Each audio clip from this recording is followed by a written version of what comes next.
Halo, perkenalkan saya Merlina Yurman, kelas 2021C, NPM 21103167. Dalam video kali ini saya akan membahas materi tentang pendidikan HAM. Nah, dalam pendidikan HAM ini ada 4 poin penting yang saya akan jelaskan. Yang pertama tentang hakikat HAM, yang kedua jenis-jenis HAM, yang ketiga karakter, dan yang keempat DUHAM. Baik, poin pertama saya akan menjelaskan tentang hakikat hak asasi manusia.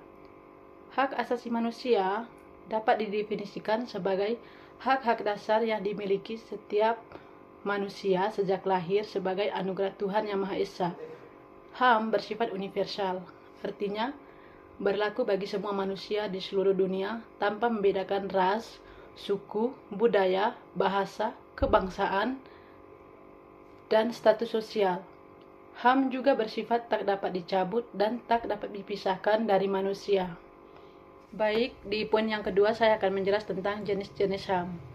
Hak asasi manusia dapat dibedakan menjadi beberapa jenis, yang umumnya dikategorikan sebagai berikut. Yang pertama, hak sipil dan politik.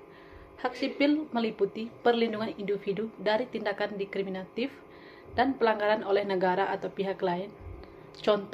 Contohnya adalah hak untuk hidup. Setiap individu berhak untuk hidup dan tidak boleh diambilkan hak hidupnya secara sewenang-wenang. Contoh yang kedua adalah hak untuk memilih dan disiplin. Setiap warga negara berhak untuk berpartisipasi dalam pemilihan umum dan memilih pemimpin mereka, serta berhak mencalonkan diri untuk jabatan publik. Yang ketiga, kebebasan berkumpul dan berserikat. Individu memiliki hak untuk berkumpul secara damai dan membentuk organisasi atau asosiasi. Jenis yang kedua, hak ekonomi, sosial, dan budaya. Hak ekonomi berkaitan dengan akses individu terhadap sumber daya dan kesempatan untuk mencapai kehidupan yang layak. Contohnya, hak ekonomi meliputi hak pekerjaan. Setiap individu berhak untuk bekerja dan mendapatkan pekerjaan yang layak tanpa diskriminasi. Yang berikut, hak sosial. Hak sosial berkaitan dengan kesejahteraan dan kualitas hidup individu dalam masyarakat. Beberapa hak sosial yang penting adalah hak atas pendidikan. Setiap orang berhak mendapatkan pendidikan yang berkualitas dan akses yang setara lembaga pendidikan. Berikutnya, hak budaya. Hak budaya berhubungan dengan kemampuan individu dan komunitas untuk meningkatkan dan mengembangkan dan berpartisipasi dalam budaya mereka. Contoh hak budaya termasuk hak untuk menikmati budaya. Setiap individu berhak untuk berpartisipasi dalam kehidupan budaya, termasuk seni, tradisi, dan warisan budaya. Oke, yang terakhir, hak kolektif. Hak kolektif adalah hak asasi manusia yang dimiliki kelompok atau komunitas tertentu, bukan hanya individu. Salah satu contoh dari hak kolektif adalah hak untuk menentukan nasib sendiri. Hak ini memberikan kelompok, terutama bangsa atau komunitas yang terpinggirkan, hak untuk menentukan nasib mereka sendiri, termasuk hak untuk memilih jalur pembangunan dan pemerintahan. Contohnya termasuk hak bagi suatu bangsa untuk merdeka dari penjajahan atau dominasi asing. Baik, poin yang terakhir, jenis hak perlindungan khusus.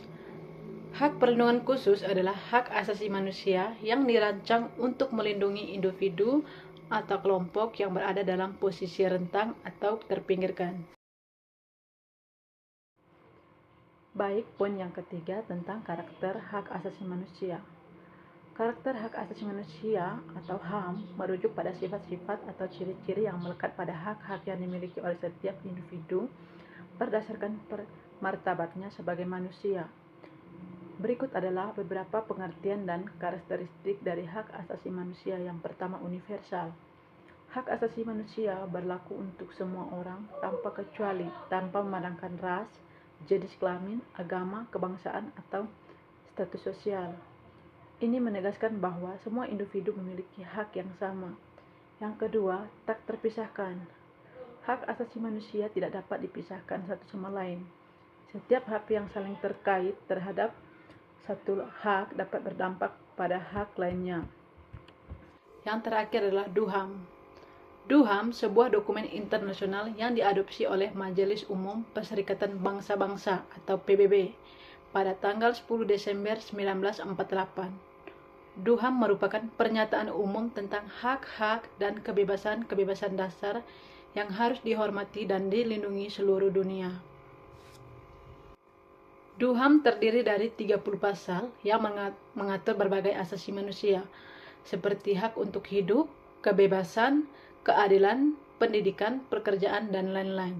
Meskipun DUHAM tidak memiliki kekuatan hukum yang mengikat secara langsung, namun dokumen ini telah menjadi sumber inspirasi banyak negara dalam menyusun konstitusi dan peraturan perundang-undangan terkait hak asasi manusia tingkat nasional.